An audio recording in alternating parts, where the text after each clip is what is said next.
సదాశివసమారంభాం వ్యాసశంకరమధ్యమాం అస్మదాచార్యపర్యంతాం వందే గురుపరంపరాం.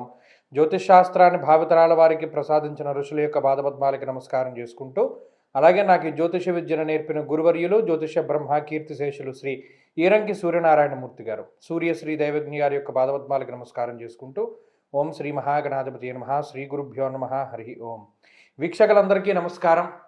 ధనురాశి వారికి ఈ వారం సాధారణమైనటువంటి గ్రహస్థితి గోచరిస్తూ ఉన్నది. ముఖ్యంగా రాశ్యాధిపతి అయినటువంటి గురువు సప్తమ స్థానంలో యోగిస్తూ ఉన్నారు. చతుర్థ స్థానమందు గతంలో యోగించినటువంటి శుక్రుడు ఇప్పుడు పంచమంలో యోగిస్తూ ఉన్నారు. తృతీయ స్థానమందు కుజగ్రహం చాలా ప్రధానంగా యోగిస్తూ ఉన్నటువంటి గ్రహంగా చెప్పుకోవచ్చును. ఈ మాదిరి గ్రహస్థితి కొంత ఈ వారాన్ని గడపడానికి ఉపయోగపడుతుంది. అనగా ఈ ధనురాశి వారికి కొత్తగా ఏది జరగకపోయినప్పటికీ గతం నుండి జరిగేటువంటి విషయాలన్నీ ఓ మాదిరిగా ముందుకు వెళ్ళిపోతూ ఉంటాయి. అంటే ఏదో ఒక క్యూరియాసిటీ, ఈ వారంలో డెసిషన్ తేలలేదు, వచ్చే వారంలో తేలుస్తుందేమో, లేదా వచ్చే వారంలో ఈ పనులు అవుతాయేమో అని ఆశించినటువంటి వారికి మాత్రం ఇప్పుడు అదే రకమైన పరిస్థితి ఉంటుంది. అంటే ఈ వారంలో కూడా ఆ పనులు ఏమి తెమలవు, దానిలో ఒక రిజల్ట్ రాదు, ఆ పనులన్నీ ప్రొలాంగ్ అవుతూనే ఉంటాయి, ఇవన్నీ వాయిదా పడుతూనే ఉండేటువంటి పరిస్థితులు ఉన్నాయి.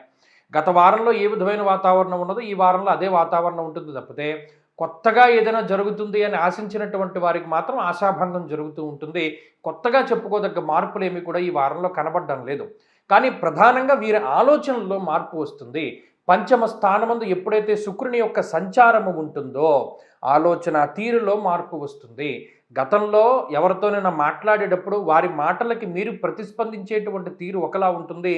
ఇప్పుడు మీరు మాట్లాడేటువంటి విధానం వేరుగా ఉంటుంది.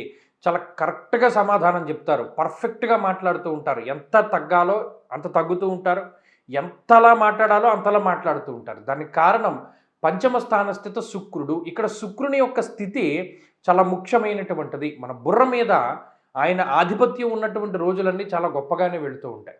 అంటే ఆయన రాజనీతికి రాజనీతి, దండనీతికి దండనీతి. అంటే గతంలో ఎవడి మీదైనా జాలిపడి సరే పోన్లే అని వదిలేసిన సందర్భాల్లో ఈ వారంలో జాలి ఉండదు. అయింది, ఇవ్వవలసిన అవకాశాలన్నీ ఇచ్చావు, ఈసారి ఇలా జరగవలసిందే అన్నట్టు మాట్లాడుతూ ఉంటారు ఈ ధనురాశి వాళ్ళు. కాబట్టి ఏంటంటే ఆలోచన తీరు మారుతుంది. అదొక్కటి ఈ వారంలో చెప్పుకోదగినటువంటి మార్పు. మిగతావన్నీ క్రితం వారం మాదిరిగానే కనబడుతూ ఉంటాయి.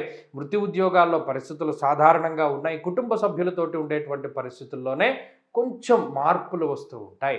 ధనురాశి వారి వారంలో మరింత అనుకూలమైనటువంటి ఫలితాలను సాధించడానికే ఎక్కువగా ఈ రాశి వారు అర్ధాష్టమ శనిదోష నివారణ కోసమై రుద్ర కవచాన్ని పారాయణ చేస్తూ ఉండడం చెప్పదగినటువంటి సూచన. ఈ వారంలో కలిసి వచ్చేటువంటి రోజు బుధవారంగా చెప్పవచ్చును. అదృష్ట సంఖ్య 1, అదృష్ట వర్ణము తెలుపు. తదుపరి మకర రాశి.